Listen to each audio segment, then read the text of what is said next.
Hello everyone, good morning to all. And in this today's class, we'll discuss about Women's Reservation Bill, History and Current Events. So ಇವತ್ತಿನ ದಿನದಲ್ಲಿ ಮಹಿಳಾ ಮೀಸಲಾತಿ ಬಗ್ಗೆ ನಾವು ತಿಳ್ಕೊಳ್ಳೋಣಂತೆ ಅದರ ಇತಿಹಾಸ ಏನಿತ್ತು ಮತ್ತು ಪ್ರಸ್ತುತ ದಿನಮಾನದಲ್ಲಿ ಅದರದ್ದು ಸ್ಟೇಟಸ್ ಏನಿದೆ, ಅದರ ಸ್ಥಾನಮಾನ ಏನಿದೆ ಅಂತ ಹೇಳ್ಬಿಟ್ಟು ಇವತ್ತಿನ ದಿನ ಕ್ಲಾಸಲ್ಲಿ ನಾವು ನೋಡೋಣಂತೆ. ಸೊ ಮಹಿಳಾ ಮೀಸಲಾತಿ ಶುರು ಆಗಿದ್ದು ಅದರದ್ದು ಹಿಸ್ಟ್ರಿ ಏನು ಅಂತ ಹೇಳ್ಬಿಟ್ಟು ಮೊದಲು ನೋಡೋಣ. ಮಹಿಳಾ ಮೀಸಲಾತಿ ನಾವು ತಿಳ್ಕೊಬೇಕು ಅಂತಂತಂದ್ರೆ ಮಹಿಳೆಯರ ಸ್ಥಾನಮಾನ ಏನಿತ್ತು ನಮ್ಮ ಭಾರತೀಯ ಸಂಸ್ಕೃತಿಯಲ್ಲಿ ಅಂತ ಹೇಳ್ಬಿಟ್ಟು ಮೊದಲೇದಾಗಿ ನಾವು ತಿಳ್ಕೊಬೇಕು. So in India women were considered to be kept inside the house for the service of their in laws children and husband. So ಮೊದಲೇದಾಗಿ what we have to understand is that women didn't had any kind of freedom. ಹೆಣ್ಮಕ್ಳಿಗೆ ಯಾವುದೇ ರೀತಿಯಾದಂಥ ಸ್ವಾತಂತ್ರ್ಯ ಇರಲಿಲ್ಲ. So ಅವ್ರ main ಏನು ಅವ್ರದ್ದು ಇದು ವರ್ಕ್ ಏನಿತ್ತು ಅಂತಂತಂದ್ರೆ ಹೆಣ್ಮಕ್ಳದು ಪ್ರತಿಯೊಬ್ಬರದು ನಮ್ಮ ಭಾರತೀಯ ಸಂಸ್ಕೃತಿಯಲ್ಲಿ ಅಥವಾ ನಮ್ಮ ಭಾರತ ದೇಶದಲ್ಲಿ ಹೆಣ್ಮಕ್ಳ ಸ್ಥಾನಮಾನ ಯಾವ ರೀತಿಯಲ್ಲಿ ಇತ್ತು ಅಂತಂತಂದ್ರೆ ಅವರು ಮಕ್ಕಳನ್ನ ನೋಡ್ಕೋಬೇಕು, ಗಂಡನ ನೋಡ್ಕೋಬೇಕು ಮತ್ತು ಅವ್ರ ಅತ್ತೆ ಮಾವನ ನೋಡ್ಕೋಬೇಕು. ಸೊ ಮನೇಲಿದ್ದಾಗ ಮನೆ ಕೆಲಸಗಳೆಲ್ಲ ಮಾಡ್ಕೊಳ್ಳೋದಿರುತ್ತೆ. ಮತ್ತೆ ಮದ್ವೆ ಆದ ನಂತರ ಗಂಡನ ಮನೆಗೆ ಹೋದಾಗ ಗಂಡ, ಮಕ್ಕಳು, ಅತ್ತೆ ಮಾವ ಇದೇ ನೋಡ್ಕೊಳ್ಳೋದ್ರಲ್ಲೇ ಹೆಣ್ಮಕ್ಳು ತಮ್ಮ ಜೀವನನ ಕಳೆದು ಹೋದ್ರಾಗ್ಲಿ ಇವತ್ತು ನಮ್ಮ ಭಾರತ ಇದು ಸಂಸ್ಕೃತಿಯಲ್ಲಿ ಯಾವುದೇ ರೀತಿಯಾದಂಥ ಅವ್ರಿಗೆ ಸ್ಥಾನಮಾನ ಕೊಟ್ಟಿಲ್ಲ ನಾವು ಇತಿಹಾಸ ನೋಡೋದಾದ್ರೆ. So right from the civilisation of our Indian society we can see that women didn't had any kind of equal status in power with men. So ಅವರು ಏನೇ ಒಂದು ಕೆಲಸ ಮಾಡಬೇಕು ಅಂತಂತಂದ್ರೆ ಅತ್ತೆ ಮಾವನ ಕೇಳಬೇಕು, ಇಲ್ಲ ಗಂಡನ ಕೇಳಬೇಕು ಮದುವೆ ಆದ ನಂತರ, ಅಥವಾ ಮದುವೆಗಿಂತ ಮುಂಚೆ ಇದು ತಂದೆ ತಾಯಿನ ಕೇಳಬೇಕು. ಹಿಂಗಾಗಿಬಿಟ್ಟು ನಾವು ಮನುಸ್ಮೃತಿಯಲ್ಲಿ ನಾವು ನೋಡ್ತೀವಿ. ಸೊ ಹೆಣ್ಮಕ್ಳದ್ದು ಸ್ಥಾನ ಯಾವ ರೀತಿಯಲ್ಲಿ ಇತ್ತು ಅಂತ ಹೇಳ್ಬಿಟ್ಟು. ಸೊ ಇದು ತಂದೆ ಮನೆಯಲ್ಲಿ ತಂದೆ ನೋಡ್ಕೋಬೇಕು, ಮದುವೆ ಆದ ನಂತರ ಗಂಡ ನೋಡ್ಕೋಬೇಕು, ವಯಸ್ಸಾದ ನಂತರ ಮಕ್ಕಳು ನೋಡ್ಕೋಬೇಕು ಅಂತ ಹೇಳ್ಬಿಟ್ಟು. So in the childhood the father has to take care and when they get married, husband will take care of the women, and after the husband passes away, the children has to take care. So this was the status of women in our Indian society. Their rights were not secure and they were not given equal opportunity in any of the aspects, whether it may be social, economic, political or cultural. So ಅವ್ರಿಗೆ ಯಾವುದೇ ರೀತಿಯಾದಂಥ ಹಕ್ಕುಗಳನ್ನು ಕೊಟ್ಟಿದ್ದಿಲ್ಲ. ಆಮೇಲೆ ಮತ್ತು ಯಾವುದೇ ರೀತಿಯಾದಂಥ ಅವಕಾಶಗಳು, ಸಮಾನ ಅವಕಾಶಗಳನ್ನು ಕೊಟ್ಟಿಲ್ಲ. ನೀವು ಸಮಾನ ಅವಕಾಶಗಳು ಯಾವುದೇ ಸಾಮಾಜಿಕ ಸಮಾನ ಅವಕಾಶಗಳಾಗಲಿ ಅಥವಾ ಆರ್ಥಿಕ ಅವಕಾಶಗಳಾಗಲಿ ಅಥವಾ ರಾಜಕೀಯ ಅವಕಾಶಗಳಾಗಲಿ ಸಾಂಸ್ಕೃತಿಕ ಅವಕಾಶಗಳಾಗಲಿ ಯಾವುದೇ ರೀತಿಯಾದಂಥ ಸಮಾನ ಅವಕಾಶಗಳು ಹೆಣ್ಮಕ್ಳು ಕೊಟ್ಟಿದ್ದಿಲ್ಲ. So reservation for women started to give exposure to them and make Indian society feel that women are not less than man in any aspect. So ಈ ಮೀಸಲಾತಿ ಅನ್ನೋದು ಯಾಕೆ ಜಾರಿಗೆ ಬಂತು, ಯಾಕೆ ಶುರು ಮಾಡಿದ್ರೆ ಹೆಣ್ಮಕ್ಳು ನಮಗೂ ಮೀಸಲಾತಿ ಬೇಕು ಅಂತಂತ ಹೇಳ್ಬಿಟ್ಟು ಅಂತಂದ್ರೆ ನಮಗೂ ಎಲ್ಲಾದ್ರಲ್ಲಿನೂ ಇದು ನಮ್ಮನ್ನು ಎಲ್ಲಾದ್ರಲ್ಲಿನೂ ಕನ್ಸಿಡರ್ ಮಾಡಬೇಕು ಅಂತ ಹೇಳ್ಬಿಟ್ಟು. ಆಮೇಲೆ ನಮ್ಮ ಇಂಡಿಯನ್ ಸೊಸೈಟಿದಲ್ಲಿ ಗಂಡು ಮಕ್ಕಳಕ್ಕಿಂತ ಹೆಣ್ಮಕ್ಳು ಯಾವುದ್ರಲ್ಲಿ ಕಡಿಮೆ ಇಲ್ಲ ಅಂತ ಹೇಳ್ಬಿಟ್ಟು ತೋರಿಸ್ಕೊಡ್ಬೇಕು ಅಂತ ಹೇಳ್ಬಿಟ್ಟು. ಸೊ ಮೀಸಲಾತಿ ಇರ್ಲಿಕ್ಕಿನ ಮುಂಚೆವನ್ನು ಹೆಣ್ಮಕ್ಳು ಎಲ್ಲ ರೀತಿಯಲ್ಲಿ ಸಾಮಾಜಿಕವಾಗಿ, ರಾಜಕೀಯವಾಗಿ ಮತ್ತು ಆರ್ಥಿಕವಾಗಿ ಬಲಗೊಳ್ತಾನೆ ಬಂದಿದ್ದಾರೆ. ಈಗ ರಿಸರ್ವೇಶನ್ ಬರೋಕಿನ ಮುಂಚೆ ನಾವು ನೋಡೋದಾದ್ರೆ ಈಗ ಕಿತ್ತೂರು ರಾಣಿ ಚೆನ್ನಮ್ಮ ನೀವು ತಗೋಬಹುದು, ಒಣಕಿ ಓಬವ್ವನ ತಗೋಬಹುದು. ರಿಸರ್ವೇಶನ್ ಇಂದನೇ ಅವರೆಲ್ಲ ಹೋರಾಟ ಮಾಡಿದ್ರ? ಇಲ್ವಲ್ಲ, ರಿಸರ್ವೇಶನ್ ಇಲ್ದೇನೆ ಅವರೆಲ್ಲ ಮುಂದೆ ಬಂದಿದ್ದಾರೆ. ಆಮೇಲೆ ಇವರು you can take the example of Kiran Bedi. So without reservation she got an appointment of IPS officer. So reservation ಇಲ್ದೇನೆ ನಾವು ಇಷ್ಟೆಲ್ಲ ಮುಂದೆ ಬಂದಿದ್ದೀವಿ. ಇನ್ನು ರಿಸರ್ವೇಶನ್ ಸಿಕ್ತು ಅಂತಂದ್ರೆ ಎಷ್ಟೆಲ್ಲ ನಾವು ಸಾಧಿಸ್ಬೋದು. ಸೊ ಅದೇ ಕಾರಣಕ್ಕಾಗಿ ನಮ್ಗೆ ರಿಸರ್ವೇಶನ್ ಕೊಡ್ಲಿಕ್ಕೆ ನಮ್ಮ ಭಾರತ ಇದರೊಳಗಡೆ ಸಮಾಜದಲ್ಲಿ ಹಿಂದೆಟಾಗ್ತಾ ಬಂದ್ರು. ನಾವು ಇಷ್ಟನ್ನ ನಾವು ನೋಡೋದಾದ್ರೆ ಗೊತ್ತಾಗುತ್ತೆ ಎಷ್ಟರ ಮಟ್ಟಿಗೆ ರಿಸರ್ವೇಶನ್ ಕೊಡ್ಲಿಕ್ಕೆ ಎಷ್ಟೆಲ್ಲ ರಾಜಕೀಯ ಒತ್ತಡಗಳು ಬಂದವು ಅಂತ ಹೇಳ್ಬಿಟ್ಟು. So in 1993 the constitutional amendment called for random 1/3 village council leader or pradhan position in gram panchayat to be reserve for women. So 1993 constitution ಒಂದು ಅಮೆಂಡ್ಮೆಂಟ್ ಆಯ್ತು. ಏನು ಅಂತಂತಂದ್ರೆ 1/3 of the population in the ಇದು ವಿಲೇಜ್ ಪಂಚಾಯತ್, ಸೊ ಈ ಗ್ರಾಮ ಪಂಚಾಯತಿ it should be reserve for women ಅಂತ ಹೇಳ್ಬಿಟ್ಟು. ಸೊ ನಾವು ವಿಲೇಜಸ್ ಅಲ್ಲಿ ನೋಡೋದಾದ್ರೂ ಹಳ್ಳಿಗಳಲ್ಲಿ ನೀವು ನೋಡ್ರಿ, ಈ ಗ್ರಾಮ ಪಂಚಾಯತಿಯಲ್ಲಿ ಲೀಡರ್ ಯಾರಿದ್ದಾರೆ, ಹೆಣ್ಮಕ್ಳು ಇದಾರೆ. ಆದ್ರೆ ಅದನ್ನ ನಡ್ಸ್ಕೊಂಡು ಹೋಗೋರು ಯಾರು? ಆಕಿನ ಗಂಡನೇ ನಡ್ಸ್ಕೊಂಡು ಹೋಗೋದು. ಆಕಿ ಗಂಡ ಏನ್ ಹೇಳ್ತಾನೆ ಅದನ್ನ ಮಾಡ್ಬೇಕು. ಆಕಿನ ಗಂಡ ಯಾವ ಪಾಲಿಸಿ ಇಂಪ್ಲಿಮೆಂಟ್ ಮಾಡು ಅಂತ ಹೇಳ್ತಾನೆ ಅದೇ ಪಾಲಿಸಿ ಆಕಿ ಹೆಂಡತಿ ಇಂಪ್ಲಿಮೆಂಟ್ ಮಾಡೋದಾಗುತ್ತೆ. ಸೊ ಅವರಿಗೆ ಯಾವುದೇ ರೀತಿಯಾದಂಥ ಫ್ರೀಡಮ್ ಇಲ್ಲ. Though the constitutional amendment has taken place in the 1993 that 1/3 of the village council leaders are pradhan position in gram panchayat to be reserved for women. It has been reserved for the women in the 1993 as per the constitutional amendment, but women didn't had any kind of rights. Whatever the decisions that has to be taken as a leader in the gram panchayat, by the women, the decision has to be taken, the decision is to taken by the husband. So ಗಂಡ ಏನ್ decision ಕೊಡ್ತಾನೆ ಅದನ್ನೇ ಹೆಣ್ಮಕ್ಳು ಮಾಡ್ಕೊಂಡು ಹೋಗ್ತಾ ಇದ್ರು. ಈಗ್ಲೂ ಈ ನಮ್ಮ ಹಳ್ಳಿಗಳಲ್ಲಿ ನೀವು ನೋಡೋದಾದ್ರೆ ಗ್ರಾಮ ಪಂಚಾಯತಿಯಲ್ಲಿ ಲೀಡರ್ಸ್ ವುಮೆನ್ ಇರ್ತಾರೆ, ಡಿಸಿಷನ್ ಮೇಕರ್ಸ್ ಎಲ್ಲ ಗಂಡ್ ಮಕ್ಳು ಇರ್ತಾರೆ. So the things has to change now. A lot of things has changed. Many awareness programs has come out. So even they are taking a lot of decisions. So recent researches on quota system has revealed that it has changed perception on women's abilities, improved women electoral chances, and raised aspiration and education attainment for adolescent girls.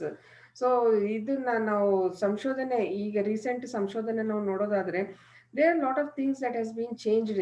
So ಹೆಣ್ಮಕ್ಳು ಎಲ್ಲಾ skills ಅಲ್ಲಿ they are proving their abilities. ನಾವು ಯಾವ್ದ್ರಲ್ಲಿ ಕಡಿಮೆ ಇಲ್ಲ, ನಾವು ಎಲ್ಲದ್ರಲ್ಲಿ ಇದೀವಿ ಅಂತ ಹೇಳ್ಬಿಟ್ಟು. ಸೊ ಈಗ ನೀವು ನೋಡ್ಬೋದು ಬಸ್ ಕಂಡಕ್ಟರ್ನು ವಿಮೆನ್ ಇದ್ದಾರೆ, ಆಮೇಲೆ ಬಸ್ ಡ್ರೈವರ್ನು ವಿಮೆನ್ ಇದ್ದಾರೆ, ಆಟೋನು ಹೆಣ್ಮಕ್ಳು ಓಡಿಸ್ತಾರೆ. ನಾವು ವೆಸ್ಟರ್ನ್ ಕಂಟ್ರೀಸ್ ಅಲ್ಲಂತೂ heavy loaded vehicles women are driving. So even if you take the pilots, women pilots are there, ನೇವಿಯಲ್ಲಿದ್ದಾರೆ, ಆರ್ಮಿಯಲ್ಲಿದ್ದಾರೆ, ಆಮೇಲೆ ಮಿಲಿಟರಿಯಲ್ಲಿದ್ದಾರೆ, ಪೊಲೀಸ್ ಡಿಪಾರ್ಟ್ಮೆಂಟ್ ಅಲ್ಲಿ ಇದ್ದಾರೆ, ಟೀಚಿಂಗ್ ಲೈನ್ ಅಲ್ಲಿ ಇದ್ದಾರೆ. In almost all the fields women are there. So we cannot say that ಇಂಥ ಒಂದು ಫೀಲ್ಡ್ ಅಲ್ಲಿ ವಿಮೆನ್ ಇಲ್ಲ ಅಂತ ಹೇಳ್ಬಿಟ್ಟು. Even women is trying to prove her ability that she can do better than men also ಅಂತ ಹೇಳ್ಬಿಟ್ಟು.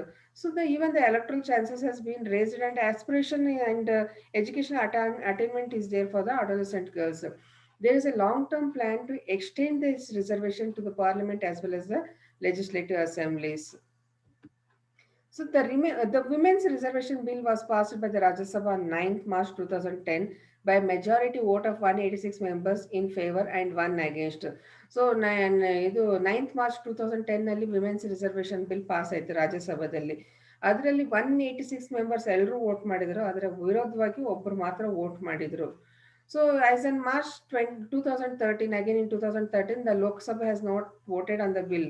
Critics says gender cannot be held as a basis for reservation alone. Other factors should also be considered. Example, economic social condition of women candidates, especially when applying reservation for educated women. So March 2013 ಅಲ್ಲಿ ಏನಾಯ್ತು ಅಂತಂತಂದ್ರೆ ಲೋಕಸಭಾದಲ್ಲಿ ಯಾರೂ ಆ ಬಿಲ್ಲಿಗೆ vote ಮಾಡಲಿಲ್ಲ. ಅವ್ರು ಏನ್ ಹೇಳಿದ್ರು ಅಂತಂತಂದ್ರೆ, ಸೊ ಜೆಂಡರ್ನ ನಾವು ಯಾವ ರೀತಿಯಲ್ಲಿ ನೋಡ್ಬೇಕು ಅಂತಂತಂದ್ರೆ ಬರೀ ರಿಸರ್ವೇಶನ್ ಒಂದನ್ನೇ ನೀವು ಫ್ಯಾಕ್ಟರ್ ಇಟ್ಕೋಬೇಡ್ರಿ, ಅದಕ್ಕೆ ನೀವು ಆರ್ಥಿಕ ಮತ್ತು ಸಾಮಾಜಿಕ ಇದು ಪರಿಸ್ಥಿತಿಗಳನ್ನು ನೀವು ನೋಡ್ಬೇಕು ಅಂತ ಹೇಳ್ಬಿಟ್ಟು 2013 ಅಲ್ಲಿ nobody has voted in the Lokasabha. They said that we have to look for the factors, other factors, and it should be considered like social factors and economic factors and the conditions of the women candidate, especially when she is applying for the reservation, and that too educated women. The reservation should be seen in all these factors ಅಂತ ಹೇಳ್ಬಿಟ್ಟು 2013 ಅಲ್ಲಿ ಲೋಕಸಭಾದಲ್ಲಿ ಯಾರನ್ನು vote ಮಾಡಲಿಲ್ಲ. So if we look back to the history of the women's reservation, before looking back to the history of the women's reservation, so while applying the reservation, they said that economic, social, and political factors should be looked after. So reservation for women is needed. Why reservation is needed for women is that it is needed to compensate for the social barriers that have been prevented women from participating in politics and then making their voices heard, because nobody wants women to raise her voice.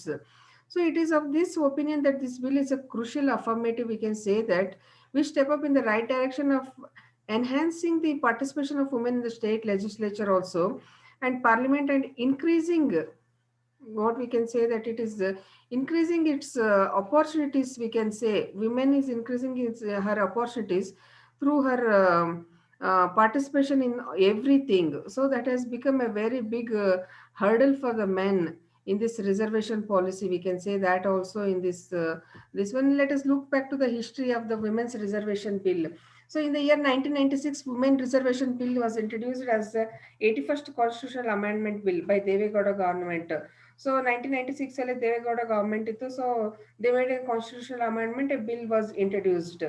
Then first it was introduced in 1996, and again in 1998 it is reintroduced as the 84th Constitutional Amendment Bill by Atal Bihari Vajpayee, which was headed by the NDA government and the National Democratic Alliance. So ಮೊದಲನೇದಾಗಿ 1996 ಅಲ್ಲಿ Deve Gowda government 81st constitutional amendment ಅಂತ ಹೇಳ್ಬಿಟ್ಟು women's reservation bill introduce ಮಾಡಿದ್ರು. And again in the year 1998 it is reintroduced by Atal Bihari Vajpayee, which was headed by the India government. Or ಮತ್ತೆ reintroduce ಮಾಡಿದ್ರು by 84th Constitutional Amendment. And ಮತ್ತೆ 1990ದಲ್ಲಿ this same government National Democratic Alliance government again it reintroduces the bill that is women's reservation bill. ಆಮೇಲೆ 2002ದಲ್ಲಿ the bill face to get clearance in the house. So ಇಲ್ಲಿ ರಾಜ್ಯಸಭಾದಲ್ಲಿ ಮತ್ತು ಲೋಕಸಭಾದಲ್ಲಿ ಇದು bill clearance ಆಗಲಿಲ್ಲ 2002ದಲ್ಲಿ. So 1996ಅಲ್ಲಿ introduce ಮಾಡಿದ್ರು, 1998ಅಲ್ಲಿ introduce ಮಾಡಿದ್ರು, 1999ದಲ್ಲಿ ಇಂಟ್ರೊಡ್ಯೂಸ್ ಮಾಡಿದ್ರು, 2002ದಲ್ಲಿ the bill fails to get clearance in the house.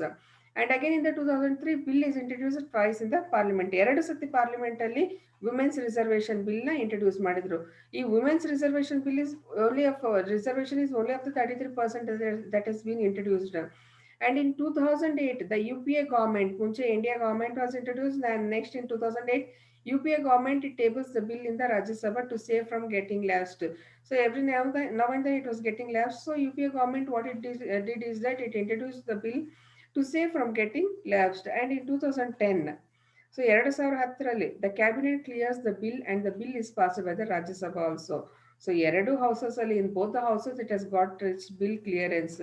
That is in 2010 it gets the clearance and it is passed in Rajya Sabha also.